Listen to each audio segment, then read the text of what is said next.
दोस्तों कई बार क्या होता है कि पति और पत्नी का जो मामला होता है उसका जो जुडिशरी एरिया होता है जहाँ पे घटना घटती है वो अलग होता है और पत्नी दूसरी जुडिशरी एरिया में जाके केस करती है। तो क्या इसके आधार पर आपका केस क्यूज हो सकता है या नहीं हो सकता है, यहाँ पे जानेंगे दोस्तों सुप्रीम कोर्ट के होनेबल सुप्रीम कोर्ट के लेटेस्टिंग जजमेंट के बारे में और काफ़ी डिटेल में बात करेंगे। तो चलिए दोस्तों, नो टाइम पास नो बकवास, सीधा करते हैं काम की बात। मैं हूं हंस। सेकंड बात दोस्तों, कमेंट में नंबर ना छोड़े। अगर आप मुझसे ही बात करना चाहते हो, डिस्कशन पूरी डिटेल होती है, अपॉइंटमेंट बुक करके आप बात कर सकते हैं। देखिए दोस्तों, होता क्या है, कई बार क्या पति और पत्नी का जो भी विवाद होता है वो ससुराल में होता है। मान लीजिए कभी स्टेट भी अलग अलग होते हैं, ठीक है, डिस्ट्रिक्ट भी अलग अलग होते हैं कई बार। तो ऐसी सिचुएशन में मान लीजिए कि आप लोग रहने वाले राजस्थान के हो, ठीक है, आपकी पत्नी दिल्ली की है रहने वाली, मतलब आपका जो पत्नी का मायका दिल्ली में है, ससुराल राजस्थान में है।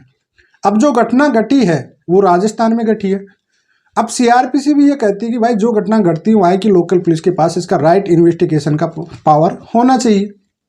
लेकिन जो पति और पत्नी का जो मामला डिस्प्यूट का मामला होता है, यहाँ पे एक पति ने क्या कोशिश किया कि साहब मेरा तो जुडिशरी एरिया बनता है नहीं है, पत्नी अपने मायके पे जाके केस कर रही है। और एक्चुअली में होता है क्या कि पत्नियां वाकई ऐसा भी करती है, आपको पता हो तो इसका बहुत ज़्यादा मिसयूज भी होता है। जानबूझकर पत्नी वहाँ पे जाके केस करती है जो उसे ज़्यादा भाग दौड़ करना ना पड़े, उसके नियर बाय पुलिस स्टेशन हो जहाँ वो आ सके, तुरंत आ भी सके, दिक्कत आपको क्रिएट, उसको ट्रेवलिंग वगैरह में कोई दिक्कत ना हो। तो वो क्या करती, कोशिश करती है अपने मायके में जाके केस करने की, या फिर वो कहीं भी करंट पोजीशन में अपने फ्रेंड सर्किल में अपने रिलेटिव के पास जहाँ भी रहती है वहाँ का जुडिशरी एरिया बनाती है, वहाँ से केस करती है। अब यहाँ पे पति सोचता है कि साहब घटना तो मेरे घर पे घटी थी, आरोप जो भी लगे हुए मेरे घर के लगे हुए। अब वो जाके अपनी दिल्ली पुलिस के पास कर रही है, क्योंकि राजस्थान में घटना घट रही है, लेकिन वो पुलिस में जाके दिल्ली वाले में कर रही है। फॉर एग्जाम्पल में समझा रहा हूँ मैं, भाई पति है राजस्थान का, वाइफ है दिल्ली की।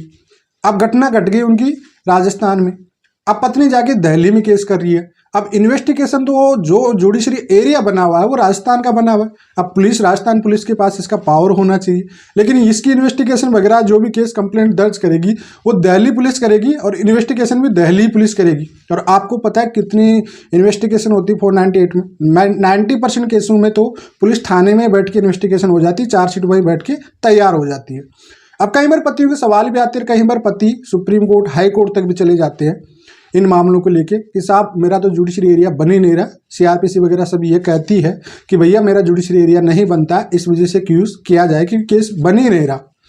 तो ऐसी सिचुएशन भैया सुप्रीम कोर्ट होने वाली ये क्लियर कहता है कि भाई पति और पत्नी का मामला है, इस पर पहले ही कहीं सारी जजमेंट आ चुकी है, कहीं रूलिंग भी आ चुकी है। पत्नी के साथ जहाँ भी घटना घटी हो, भले कहीं भी घटना घटी हो, ससुराल में, मायके में या कहीं भी, वो 3 जगह से केस कर सकती है। मतलब ससुराल से भी कर सकती है, अपना जुडिशरी एरिया बना सकती है, वहाँ का मायका भी बना सकती है, और थर्ड वो कहीं भी जॉब कर रही है या कहीं थर्ड जगह करंट पोजीशन पे रह रही है वहाँ का भी जुडिशरी एरिया बना सकती है, वहाँ से भी उसका केस कंप्लीट दर्ज होगा। मतलब कुल मिलाकर इंडिया से वो कहीं भी कोने से कर सकती है, ये महिला का भी अधिकार है। और ये सबसे ज़्यादा मिसयूज होता है। और यहीं पर जो जुडिशरी एरिया नहीं बनता है, यहाँ पर कहीं बार डाउट भी होते हैं, कई बार काफ़ी ऑब्जेक्शन भी होता है। लेकिन अब क्या करें, ऑनरेबल सुप्रीम कोर्ट की इसकी जजमेंट इसी टाइप की बना रखी है। महिलाओं को अधिकार दे रखा है कि महिला के साथ कहीं भी प्रताड़ना हो, लेकिन वो जहाँ चाहेगी वहाँ पे जुडिशरी एरिया बना के केस कर सकती है। तो इसके आधार पर आपकी कोई किसी भी प्रकार की कोई किसी नहीं होने वाली। जी हाँ, अगर आपको ये गलत फहमी रहती है कि बस आप जुडिशरी एरिया के आधार पर मैं कृषि करा लूंगा, तो ऐसा पॉसिबल नहीं है।